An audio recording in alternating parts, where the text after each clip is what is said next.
ኢየሱስ ሲባል ሰው ምንም አልሞቅ አልበርድ ካለው መጸለይ ያለበት እግዚአብሔር ሆይ ስለ ልጅ ስለ ኢየሱስ ሲነገር ምንም አልመሰል አለኝ ታውከኝ ወይ መሞቴ ነው ወይ? አሁን እግዚአብሔር እኔ ከፍና ዝቅ እያረገኝ አይደለም፣ ልጁን እያከበረ ነው። እግዚአብሔር አልቲሜትሊ ፕሮግራሙ ልጁን ማድመቅ ነው። ይሄንን ልጁን ሊያከብር እግዚአብሔር ሲሰራ እኔና እናንተን ጥቅልል አድርጎ አድኖናል። እዚህም አብርሃም ተብዬ ባይገባኝ፣ ዮናስ ተብዬ ባይገባኝ፣ ከሌ ተብዬ ባይገባኝ ችግር የለም። ኢየሱስ ተብዬ ኖርማል ከሆንኩኝ ግን እድል የለም። ኢየሱስ የመጨረሻ ነው። ከኢየሱስ ወዲያ አይመጣም። ነነዌን ወይንም እኛን አሕዛቦችን፣ ኢትዮጵያዊውን፣ አፍሪካዊውን፣ ጥቁሩን፣ ነጩን ከአይሁድ ማህበረሰብ ውጭ ያለው ለማዳን ስል እውነቴን እምላችሁ ስለምንም ነገር ተነግሮን ባይገባን ችግር የለውም። ወንጌል ግን እድል የለውም። የዘላለም ሕይወት ያለው እዚህ ላይ በጣም ብዙዎቻችንን ይሄ እውነት አግኝቶናል። ሁላችንም ያመንን አሕዛቦች ነን። በክርስቶስ ኢየሱስ የማዳን ሥራ ወደ እግዚአብሔር መንግሥት የተቀላቀልነን። ብትሰሩ በተለያየ መንገድ ሕይወታችሁ ውስጥ ብዙ ነገር ቢያልፍም መጨረሻው አልቲሜትሊ ግን እግዚአብሔር በእናንተ ያቀደውን ያንን ያከናውናል። ሌላ ነገር ነገም ከነገ ወዲያም ይደርሳል። ይሄ ግን ዛሬ ነው። ምንም ነገር ነገ ይደርሳል። ሥራ ነው፣ ነገ ይደርሳል። ንግድ ነው፣ ነገ ይደርሳል። ወዳጅ ምናምን ነገ ይደርሳል። ይሄ የዘላለም ሕይወት ነው። የዘላለም ሕይወት ዛሬ ነው። ክብር ለኢየሱስ ይሁን። እና ዮናስን እግዚአብሔር ተነሳ አለው። አቤት አለ። እንግዲህ ያው ልልክ ነው አለ። ወዴት ነው የምትልከኝ ሲለው ወደ ነነዌ ነው የምልክህ አለው። ነነዌ ክፋቷ፣ አመጿ፣ በደሏ፣ ኃጢአቷ በእኔ ዘንድ ደርሷልና ተነስተ ወደ ነነዌ ሂድ። ወደ አሶር ማለት ነው። ነነዌ ማለት የአሶራውያን ዋና መቀመጫ ከተማ ናት።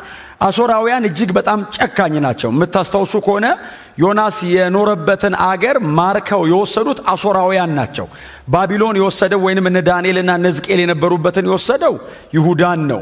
ይሁዳን የወሰደው እነዚህን መጥተው ያጠፏቸው አሶራውያን ናቸው። አሶር በጣም በጣም ጨካኝ ነው እና እግዚአብሔር ተነሳለውና ወደ አሶር ነው መልእክህ አለው። የአሶር ዋና ከተማ ወደ ነነዌ ትሄድና እግዚአብሔር ከተማይቱን ሊያጠፋት ነው ብለ በከተማይቱ መካከል ቁምና ጩህ ሲለው መቼስ ዮናስን በጣም በደለኛ ለማድረግ አንሞክርም። በእውነት ነው የምላችሁ። ምን ያህሎቻችንን እግዚአብሔር እንደዚህ አይነት ነገር ቢናገረን ሄደን እንደምንጮህ እርግጠኛ አይደለሁም። እንኳን ነነዌ ይቅርና ቸርች መተው ጩህ ቢለን ምን ያህሎቻችን እንደምንጮህ እርግጠኛ አይደለሁም። እና ሂድና ወደ ነነዌ ሂድ አለው። ከተማይቱ በጣም ትልቅ ናት። የ3 ቀን መንገድ ያክል ታክላለች ይላል። ክሮስ ለማድረግ 3 ቀን በጣም ትልቅ ነው ማለት ነው። 3 ቀን ማለት እኮ ከአዲስ አበባ በላይ ነው። ክሮስ ለማድረግ 3 ቀን ነው። በጣም ግዙፍ ነው። እና ሂድና ለከተማይቱ መሃሏ ላይ ገብተህ ጩህ፣ እግዚአብሔር ከተማይቱን ያጠፋታል በል ብሎ እግዚአብሔር ሲናገረው ዮናስ ብድግ አለ። ዮናስም የሚል ቃል አለ አይደል? ከእግዚአብሔር ፊት ኮበለለ የሚል ቃል አለ። ከእግዚአብሔር ፊት አይኮበለልም። እሱ ያሰበውን ነው የጻፈው እንጂ ወዴት ትሄዳለህ? እግዚአብሔር በሁሉ ቦታ ነው ያለው። ከእግዚአብሔር ፊት ዮናስ ተነስቶ ኮበለለ። ዮናስ የኖረው ለገሊላ አቅራቢያ የሆነች ወደ 4 ኪሎ ሜትር አካባቢ አቅራቢያ የሆነች ከተማ ላይ ነው የኖረው። ናዝሬት ለሚባለው ኢየሱስ ለተወለደበት ሀገር በጣም ቅርብ ነውና ከናዝሬት መልካም ነገር ይወጣልን የሚል ሰምታችሁ ታውቃላችሁ? እንደዚህ አይነት ጥቅስ ፈሪሳውያን ናቸው ባይዘው የሚሉት፣ ግን ወጥቶ ያውቃል። ዮናስም ወጥቷል። ከኢየሱስም በፊት ዮናስም ወጥቷል። ግን ፈሪሳውያን ነበሩ የሚሉት ከናዝሬት መልካም ነገር ይወጣል እንዴ? ከገሊላ ደህና ነገር አይገኝም ይላሉ። ዮናስ የዛ አካባቢ ነዋሪ ነውና ተነስና ሂድ ሲለው እግዚአብሔር እየላከ ያለው በሰሜን ምስራቅ በኩል 800 ኪሎ ሜትር ነው ሂድ የሚለው። ዮናስ ከሚነሳበት ከገሊላ እስከ ነነዌ 800 ኪሎ ሜትር ነው አቋርጠ ሂድ የሚለው። ዮናስ ብድግ አለና ይላል ወደ ተርሴስ አይደለም የሚለው። ተርሴስ ማለት ዘንድሮ ስፔን ማለት ነው። ወደ ስፔን በፍጹም አለ እኔ ተነስቼ ነነዌ ሄጄ እዛ ጨካኝ ነገስታትና እንደገና ሀገራችንን ለማጥፋት የሚታገሉት መሃል ገብቼ እግዚአብሔር ሊያጠፋችሁ ነው ንስሐ ግቡ አልልም። ከፈለገ እግዚአብሔር ሌላ ሰው ይላክ ብሎ ወደ ተርሴስ ለመርከበኞች ገንዘብ ከፍሎ ሜዲትራኒያን ባህር ላይ ገባ። ወደ ስፔን ለመሄድ ሜዲትራኒያን ባህር ላይ ተሳፈረ። ሜዲትራኒያን ባህር ደግሞ ጂኦግራፊካሊ በአቀማመጡ ራሱ ነውጠኛ ነው። እንኳን እግዚአብሔር ነውጥ ልኮበት በጣም ብዙ የኛ ሀገር እኮ በጣም ብዙ ሰው እኮ ወደ ተለያዩ ሀገራት ለማቋረጥ በመርከብ ተነስቶ ሲሄድ እኮ የሚያልቀው እኮ ሜዲትራኒያን ነው። የማይተረፍበት እኮ ባህር ነው። በዛ ባህር ላይ ዮናስ ገባ ይላል። ገንዘቡን ከፈለ ይልና በጣም የሚገርማችሁ መርከቡ ላይ ያለው ሰው በሙሉ ከላይ ቁጭ ብሎ ያወራል። ዮናስ ወደ ውስጥ ገብቶ ተኛ ይላል። መጽሐፍ እንደዚህ ይላል፣ ዮናስም ጥልቅ እንቅልፍ ያዘው ይላል። በጣም እኮ ሰው ከባድ ነው። ከእግዚአብሔር ሸሽቶ በደንብ ይተኛል። ክብር ለኢየሱስ ይሁን። ጥልቅ እንቅልፍ ያዘው ይላል። ዮናስ በተኛበት እግዚአብሔር ይላል አይደል? እግዚአብሔርም በባህሩ ላይ ማዕበልን ላከ የሚል ቃል አለ። አስነሳ ብቻ አይደለም ባይዘው ላከ ይላል። እግዚአብሔር እንግዲህ ከመዝገቡ ማለት ነው። ማዕበል የሚባል ላከ።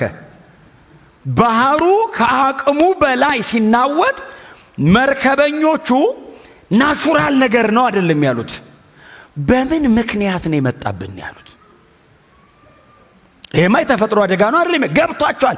የሆነ ነገር አለ አሉና ማዕበሉ በጣም ሲበረታ ይዘው ወደ ስፔን ለንግድ የሚጓዙ ናቸው ማለት ነው። ይዘው የሚሄዱትን ዕቃዎቻቸውን በሙሉ ወደ ባህር መጣል ጀመሩ። ቀለል እንዲል እንዳንገለበጥ ብለው ይሄንንም ቢያደርጉ እነሱ መውደቅ ቀራቸው። ዕቃው በሙሉ ወረደ። ማዕበሉ አላቆመም። የመርከቡ መሪ ተነስቶ መጣ። ምዕራፍ 1 ነው። የመርከቡ መሪ ተነስቶ መጣና ዮናስ ተኝቷል፣ እነሱ ይሰቃያሉ። በጣም እኮ ነው የሚገርመው። ተነስ እንጂ አለው። አቤት አለው። መርከቡ ወረ ሊሰባበር ነው፣ ልናልቅ ነው፣ አንተም ከኛ ጋር አብረህ መሞት ነው አለው። ሰውየው አይሞትም። በእርግጥ ተሰብሮ እንትን ውስጥ ቢገባ ማሳነባሪ አለ የሚያቆየው አለና ተነስ አለው። ከዛ ተነሳ ዮናስ። ለምንድን የቀሰቀስከኝ እንዳልሞት ነው ወይ ሲሉ አይደለም ዕጣ ልንጣጣል ነው አለው። ምንድን ነው የምንጣጣለው? በማ ምክንያት እንደመጣብን ለማወቅ። እንደው እኮ ይገርማቸዋል እኮ መለኮቱ እኮ ሕይወታችሁን ኢንፍሉዌንስ ያደረገው በጣም ኖርማል በሚመስል መንገድ ሁሉ ነው የሚያገኛችሁ። ዕጣ እንጣጣል አሉ። ተጣጣሉ። ሲጣጣሉ ዮናስ ላይ ወደቀ። እማያውቁት እሱ ነው እንግዳ።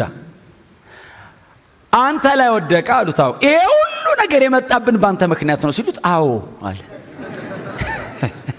ይሄን ሁሉ ንብረት ካከሰረ በኋላ አዎ አለ። ማነህ? ስራህ ምንድን ነው? ወዴትስ ነው የምትሄደው አሉት። እኔ ስሜ ዮናስ ይባላል አላቸው። እሺ ሰማይና ምድርን የፈጠረ እግዚአብሔርን አመልካለሁ አለ። ስራዬ እና ከእግዚአብሔር እየኮበለልኩ ነው አለ። ያንተ አምላክ ነው አንተን ፍለጋኛን የሚበጠብጠን። ጎናቸው አሉትን በስመር ላይ ግባ፣ ብዙ ነገር እንዳታበላሽ በሉት። በእናንተ ምክንያት ሰው ብዙ ነገር እንዳይጥል።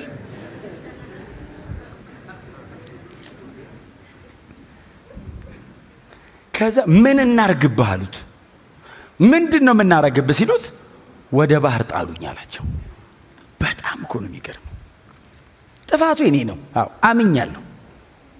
ወርውሩኝ ሲላቸው መጽሐፍ ሲናገር እግዚአብሔር አሳ ነባሪ አዘጋጅቶ ነበር። እኔ አንዳንድ የመጽሐፍ ቅዱስ ጥቅስ መቼስ በቁሙ ነው የማምነው። መጽሐፍ ቅዱስን ሊትራል ነው የማምነው። በቁሙ ማለት እንደተጻፈ ነው የማምነው። አሳ ነባሪ ነበር የሚል አይደለም አይደል? አዘጋጀ ይላል። እንግዲህ አይ ቲንክ ዌልስ ይመስለኛል። እንትን ላይሆን ይችላል፣ ሻርክ አይነት ላይሆን ይችላል። ሻርክ እንትኑ ጥርሱም እንትን አይልም፣ አያሳልፍም። ዌልስ ግን በጣም ግዙፍ ነው አይደል? አሁን አይ ቲንክ በምድር ላይ በህይወት ያለ ግዙፍ እሱ ይመስለኛል። እጅግ ግዙፍ ነው። አዘጋጀው። መጣ እንትኑ አጠገብ ዮናስን ይዞ ሊሄድ እንኳን መጽሐፍ ቅዱስ ላይ ሆነ ዘንድሮ ቢሆን ሲጀመር አናምንም። በአንተ ምክንያት ነው ብንባልም እሻንልም እንዴ? ባህር መሃል ነው።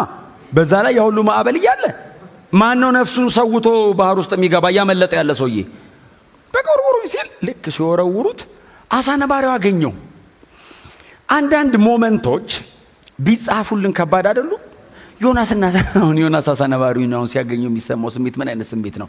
አሳ ነባሪው ዮናስ ሲገናኙ አፉን ከፍቶ ዋጡ። ዮኒስ ገባ፣ ውስጥ ገብቶ ቁጭ አለ። እንኳን መጽሐፍ ቅዱስ ገብቶ ቁጭ አለ። ምዕራፍ 2 ዮናስ በአሳ ነባሪው ሆድ ውስጥ የጸለየው ጸሎት አዳር አሳ ነባሪ ሆድ ውስጥ አዳር። ብራዘር እንቅልፍ የለም፣ ይጸልያል ይላል። አንተ አሁን ሰዎች ምንድነው የሚሉት? አሳ ነባሪ ሲውጠው አምላኩ ቀጣው ነው የሚሉት። እየመለሰው ነው አይሉም። አሳ ነባሪው ዮናስን ይዞ ወደ ተርሴስ እኮ እየሄደ ነው፣ ወደ ነነዌ። እነሱ ወደ ተርሴስ ኦልሬዲ በጣም ረጅም ስለሄዱ ወደ ነነዌ ዞሮ እየሄደ እኮ ነው አሳ ነባሪው። አሳ ነባሪውና ዮናስ ወደ ነነዌ እየሄዱ እግዚአብሔር ለዮናስ ጊዜውን እንዲጠቀም መሃል ላይ የንስሐ ዕድል ሰጠው። ሲተፋ መልእክተኛ እንዲሆን ወርዶም ንስሐ እንዳይገባ ማለት ነው። እዚህ ሆድ ውስጥ ጨረሰ ንስሐውን። በጣም ይገርማቸዋል። ያነበው በኋላ አንድ ነገር ላሳይ ስለምፈልግ ምዕራፍ 2 ላይ አንድ ነገር ላንብብላችሁ። ምዕራፍ 2 ላይ ምዕራፍ 2 ቁጥር 2 ምንድነው የሚለው? እንዲህም አለ ይላል ዮናስ ተጨንቄ ሳለሁ ወደ እግዚአብሔር ተጣራው እርሱ መለሰልኝ ይልና እናንተ እጅ ላይ ምንድነው የሚለው? ከሲኦል አይደል የሚለው? ከመቃብሩም ጥልቅ እርዳታን ፈልጌ ተጣራው አንተም ጮቴን ሰማ ይላል። ሊትራሊ ዮናስ ምንድነው የሚለው? ከሲኦል ሆኜ ጮሃለሁ አለ። አሁን ይሄ በቃ ሞት ነው አለ። ሞት ነው። አሁን ከሲኦል ሆድ ውስጥ ሆኜ አምላኬ እግዚአብሔር ወደ አንተ እጣራለሁ እጮሃለሁ አንተም ሰማኸኝ ይላል። እግዚአብሔር ይመስገን። አሳ ነባሪ ሆድ ውስጥ ነው ያለው፣ አልሞተም። አሳ ነባሪ ሆድ ውስጥ ነው ያለው፣ ኮንሸስ ነው። አሳ ነባሪ ሆድ ውስጥ ነው ያለው፣ እየጸለየ ነው። እና ለ3 ቀን ያክል በአሳ ነባሪ ሆድ ውስጥ ከቆየ በኋላ መጽሐፍ ቅዱስ ሲናገር ምዕራፍ 2 አንብቡት። ከምዕራፍ 2 ውጪ የተቀሩ 3ቱ ምዕራፎች እስከ ምዕራፍ 4 ድረስ ያለው በኖርማል ትረካ መልክ ነው የተቀመጠው። ምዕራፍ 2 ብቻ ነው በመዝሙር አይነት መልክ ነው የቀረበው። የጸሎት መዝሙር አይነት ነው ዮናስ የዘመረው። እንግዲህ በእኛም ዘመን ይኖረዋል መሃል ላይ አንዳንድ ግጥም። እኔ መዝሙር ብዙ ስለማላቅ ነው አስገብተናል ብዬ አስባለሁ። ከሲኦል ሆድ ውስጥ ሆኖ በግጥም አይነት መልክ ነው የቀረበው። ጸሎቱን በዜማ ነው ያደረገው ዮናስ። አሁን ይህንን እየጻፈልን ያለው ዮናስ እየነገረው የሆነ ሰው አይደለም የጻፈው፣ ራሱ ነው የጻፈው። በአሳ ነባሪ ሆድ ውስጥ 3 ቀን የተቀመጠ ዮናስ ድፍን 3 ቀን በአሳ ነባሪ ሆድ ውስጥ ተቀመጠ። በአንበሪ ሆድ ውስጥ ነው አይደለም የሚለው? በአንበሪ ሆድ ውስጥ፣ አንበሪ ይለዋል ጌታ ኢየሱስ ሲጠራው፣ አሳ ነባሪ እንደማለት ነው። በዛ ሆድ ውስጥ ለ3 ቀን ያክል ዮናስ ተቀመጠ። መጽሐፍ ሲናገር እግዚአብሔርም አሳ ነባሪውን አዘዘው ይላል። ክብር ለኢየሱስ ይሁን። እግዚአብሔርም አሳ ነባሪውን አዘዘው። አሳ ነባሪውም ዮናስን ምዕራፍ 2 ቁጥር 10 በጣም አጭር ናቸው ምዕራፎቹ። እግዚአብሔርም አሳውን አዘዘው፣ ዮናስንም በደረቅ ምድር ላይ ተፋው። ልክ ዮናስን ሲተፋው የእግዚአብሔር ቃል ለሁለተኛ ጊዜ ወደ ዮናስ እንዲህ ሲል መጣ። ክብር ለኢየሱስ ይሁን። ወደ ነነዌ ሂድ አለው።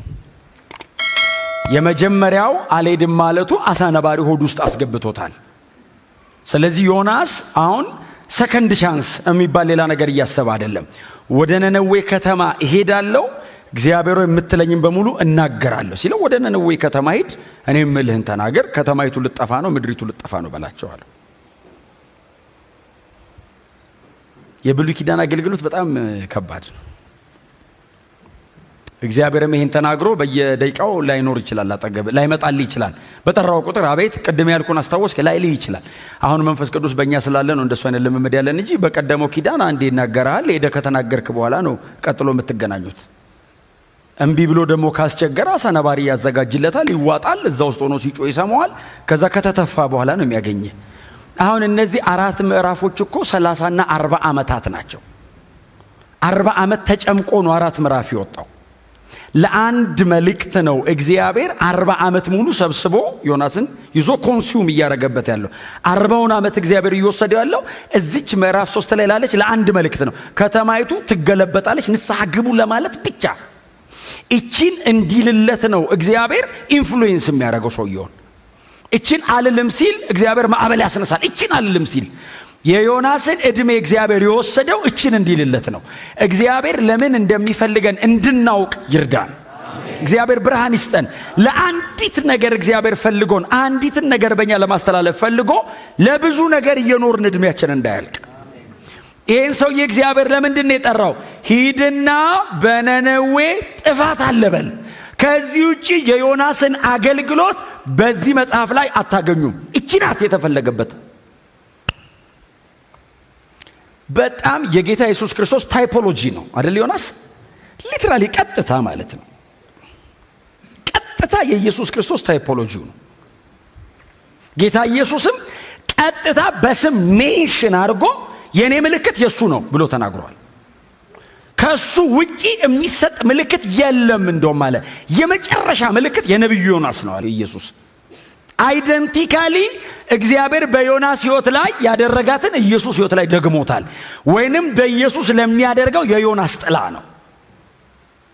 እግዚአብሔር በዘላለም መንግስት ውስጥ ሊያከናውን ያለውን በአንዲት መስመር በኩል በዮናስ ሊያደርግ ነው።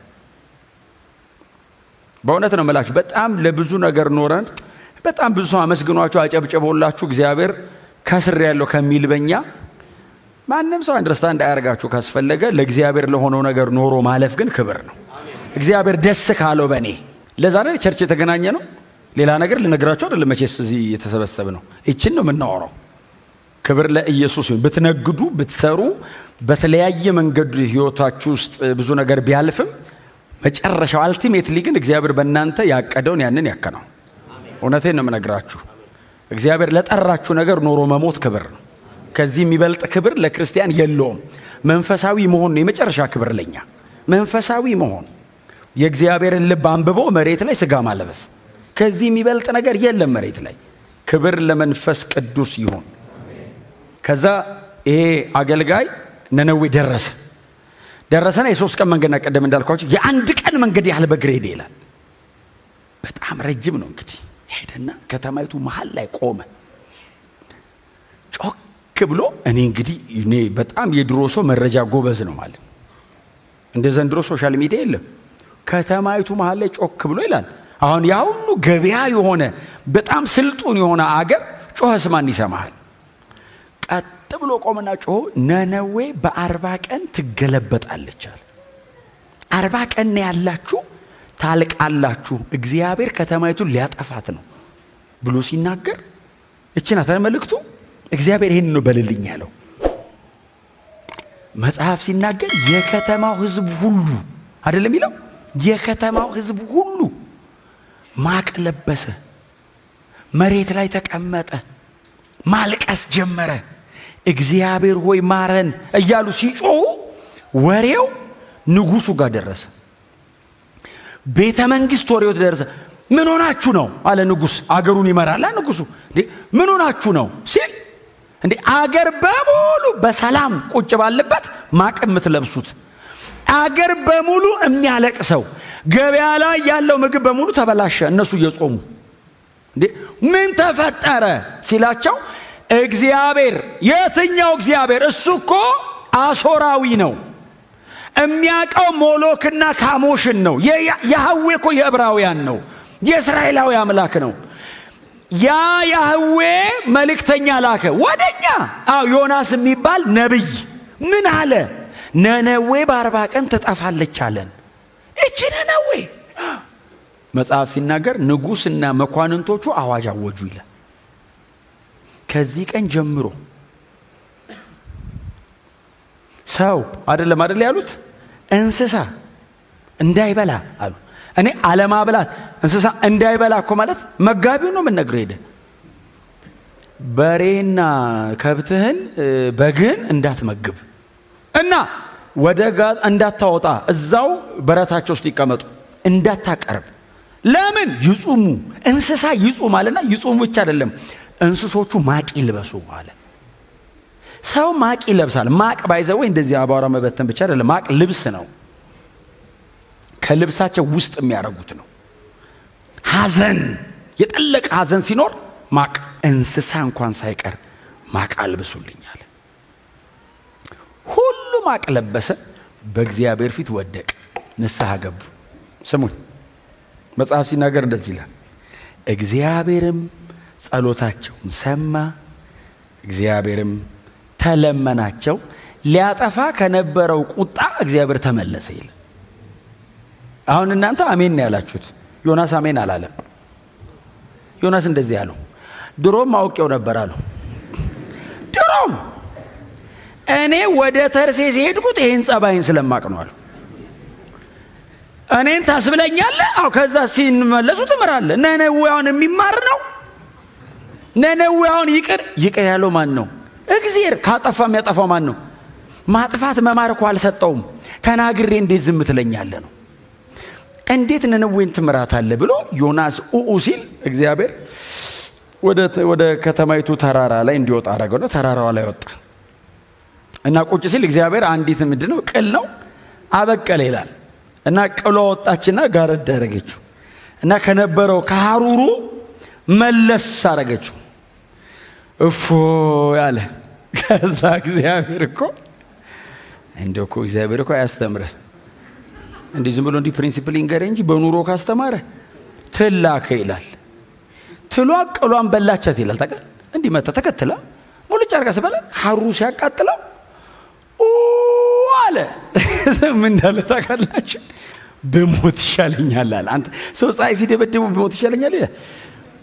ኧረ እኔስ በሞት ይሻለኛል መኖሬ ምን ጠቀመኝ ሲል እግዚአብሔር እንደዚህ አለው። ላልፈጠርከው አለው ምንም ላላዋጣህበት ለዚህ ቅል አንተ እንደዚህ ከተንገበገብክ አለው እኔ ለፈጠርኩት አለው። ቀጥሎ እንደዚህ አለው ቀኝና ግራውን ለማያቅ ብዙ ሕፃናት ላሉበት ለነነዌ ከተማ እንዴት እኔ አላስብም አለው። ተመለስ ዮናስ አለው። ንስሐ ግባ ራስህ አለው።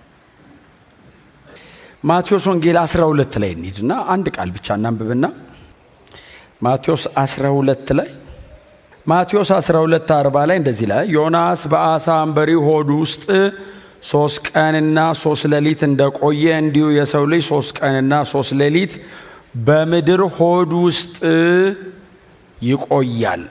የነነዌ ሰዎች በፍርድ ዕለት ከዚህ ትውልድ ጋር ተነስተው ይፈርዱበታል። እነርሱ በዮናስ ስብከት ንስሐ ገብተዋልና እነሆ ከዮናስ የሚበልጥ እዚህ አለ።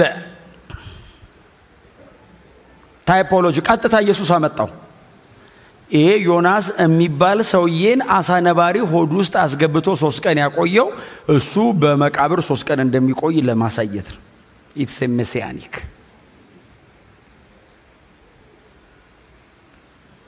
የዮናስ ወደ አሳ ነባሪ ሆድ መግባት ሞት ነው። በመቃብር ሆኜ ተጣራሁ አለ እኮ እሱ ራሱ። ከሲኦልም ሆኜ ድምፄን አሰማሁ አለ። ይሄ ቀጥታ ነው አይደል? እንትኑ አሁን ሰውየው አሳ ነባሪ ሆድ ውስጥ ነው ያለው። ሲጮህ ግን ከመቃብር ይልና ከሲኦል ይላል። ጌታ ኢየሱስ ክርስቶስ ከዚህ የተለየ ሌላ ምልክት ለዚህ ትውልድ አይሰጠውም አለ። ምልክት እስቲ ያሳየን ሲሉት ከዚህ የበለጠ ምን ምልክት ይምጣ አላቸው። ስለማን ነው የምታወራው? ስለ ዮናስ። ዮናስ በአሳ ነባሪ ሆዱ 3 ቀን እንዳደረ አታውቁም ሲል አይሁዳውያን ናቸው እናውቃለን መምህር ይሉታል። በዚህ በማቴዎስ ወንጌልና በሉቃስ ወንጌል ላይ ነው የተጠቀሰው፣ ሁለት ያለ። ታዲያ ዮናስ እኮ 3 ቀን በአሳ ነባሪ ሆድ ውስጥ እንዳደረ የሰው ልጅ በመቃብር ውስጥ 3 ቀን በሲኦል ሆድ ውስጥ 3 ቀን ያድራል አላቸው። አሳ ነባሪው ዮናስን ወደ ምድር እንደተፋው እንዲሁ የሰው ልጅ በ3ኛው ቀን ከሞት ይነሳል። ከዮናስ የሚበልጥ በዚህ አለ። ዮናስ ይህንን የጌታ የኢየሱስ ክርስቶስን የድነቱን ሥራ የእግዚአብሔርን የማዳን እቅድ ሙሉ በሙሉ ማሳየት ላይችል ይችላል። ደካማ ነው። ከዮናስ የሚበልጥ በዚህ አለ። ዮናስ አንዴ ይስታል፣ አንዴ ይመለሳል፣ አንዴ ሲማሩ ያለቅሳል። እግዚአብሔር ይምራል የሚል መልእክት ሲመጣ እንዴት ትምራለህ ይላል ዮናስ። ከዮናስ የሚበልጥ በዚህ አለ። ዮናስ የተናገርኳት ለምን ጠባትልም እግዚአብሔር አጠፋለሁ ብለሃል አንተ ጻድቅ አምላክ ነው እንዴት ትምራለህ ነው። ጌታ ኢየሱስ ክርስቶስ ደግሞ ይምራል ነው፣ ይማር ነው። ጌታ ኢየሱስ ክርስቶስ ደግሞ ይቅር ይባሉልኝ ነው። ስለ ሰው ልጆች ኃጢአት መሞቱን በዚህ ምክንያት ለ3 ቀን ያክል በመቃብር ማደሩን ከዚያም እግዚአብሔር ደግሞ የሞትን ጣር አጥፍቶ ከሞት እንዴት አድርጎ እንደሚያስነሳው ማስነሳቱን ቀጥሎ እግዚአብሔር በክርስቶስ ኢየሱስ የመስቀል ሥራ ዓለምን ሁሉ ከበደልና ከኃጢአት ይቅር ማለቱን የሚያስተምር መጽሐፍ ነው። 4ቱም ምዕራፍ ዮናስ።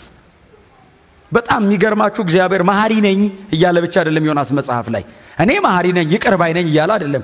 ዮናስ የእስራኤል ነብይ ሆኖ ሳለ ትንቢት የሚናገረው የአሕዛብ ከተማ ነው። እግዚአብሔር ከእስራኤል ውጪ ምህረት አለኝ እያለ በክርስቶስ ኢየሱስ የመስቀል ሥራ አሕዛብን ሁሉ እጠቀልላለሁ እያለ ነው እግዚአብሔር።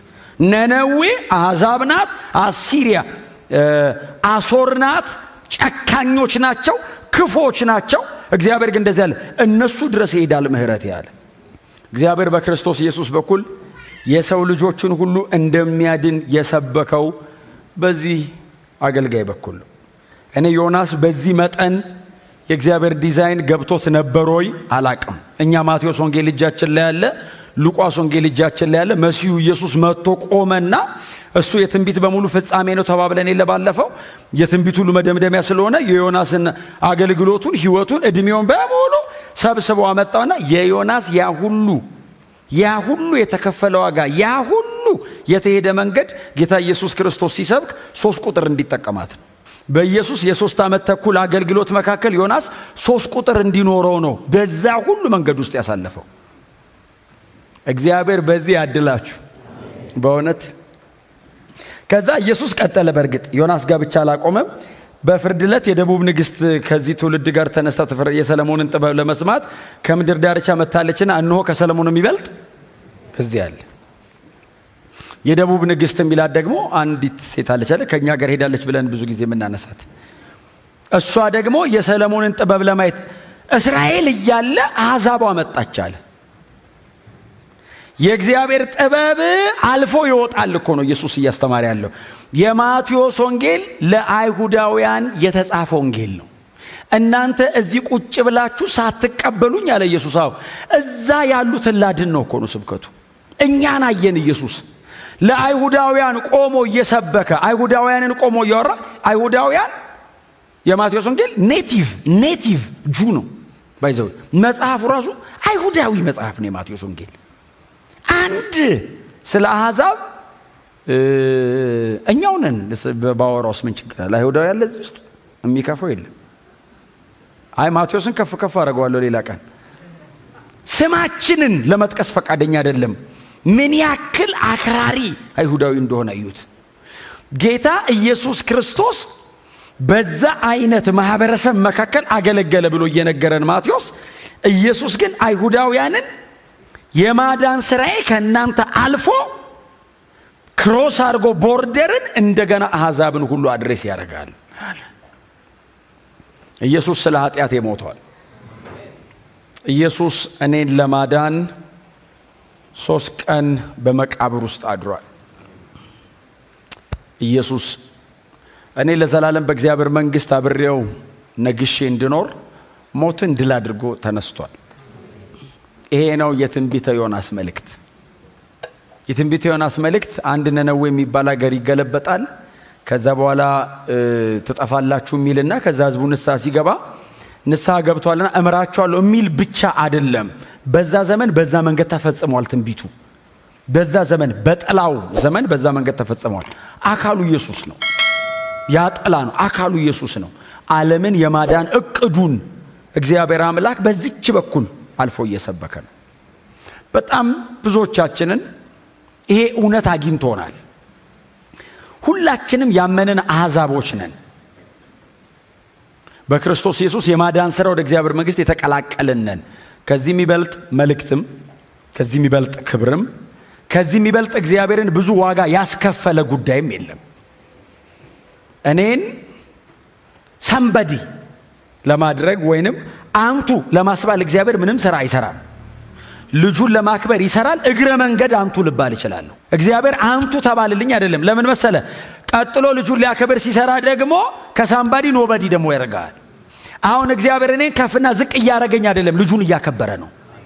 እግዚአብሔር አልቲሜትሊ ፕሮግራሙ ልጁን ማድመቅ ነው። ይሄንን ልጁን ሊያከብር እግዚአብሔር ሲሰራ እኔና እናንተን ጥቅልል አድርጎ አድኖናል። ምናልባት በዚህ የማዳን በእግዚአብሔር ዘላለማዊ የማዳን እቅድ ውስጥ ያልገባችሁ ሰዎች ካላችሁ፣ ምናልባት እኛ መካከል እንግዳ ሆናችሁ የመጣችሁ ሰዎች ካላችሁ፣ ኢየሱስ ክርስቶስ ስለ እኔና ስለ እናንተ ኃጢአት ነው መስቀል ላይ የሞተው። ሌላ መልእክት የላትም ቤተ ክርስቲያን። እግዚአብሔር ከዚህ በላይ ዋጋ በምን ይከፍላል? በምንም አይከፍልም።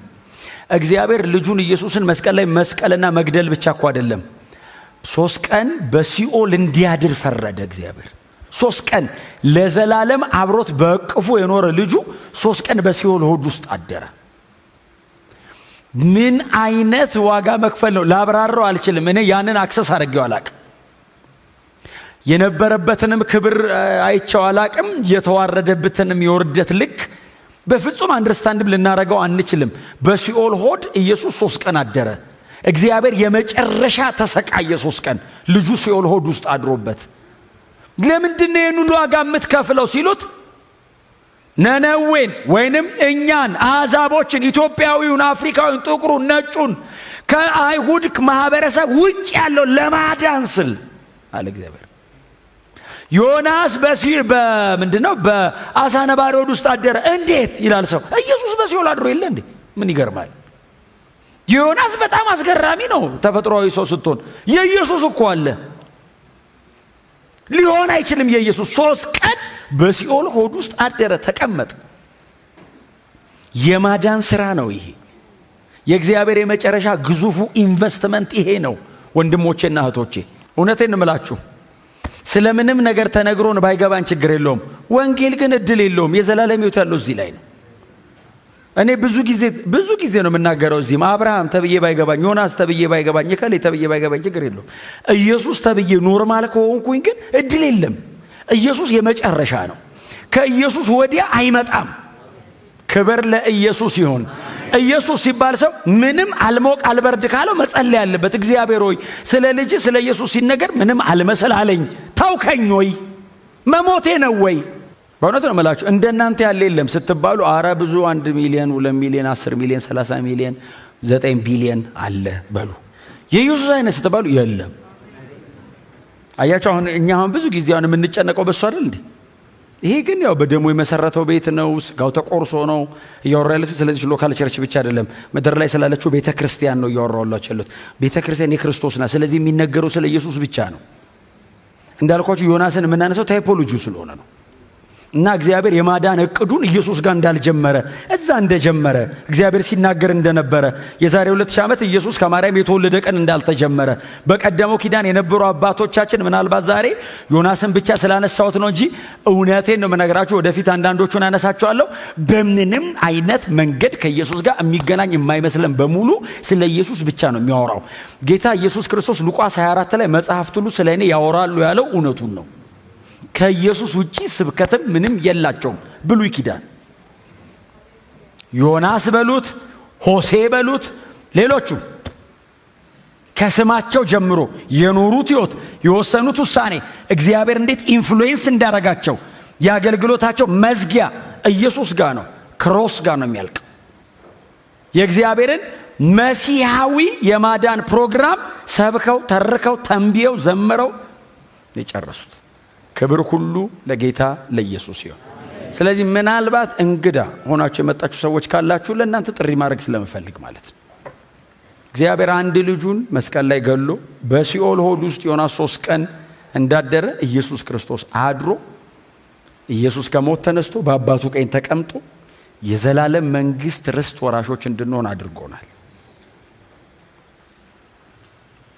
ሌላ ነገር ነገም ከነገ ወዲያም ይደርሳል። ይሄ ግን ዛሬ ነው። ምንም ነገር ነገ ይደርሳል። ስራ ነው ነገ ይደርሳል። ንግድ ነው ነገ ይደርሳል። ወዳጅ ምናምን ነገ ይደርሳል። ይሄ የዘላለም ሕይወት ነው። የዘላለም ሕይወት ዛሬ ነው። ክብር ለኢየሱስ ይሁን።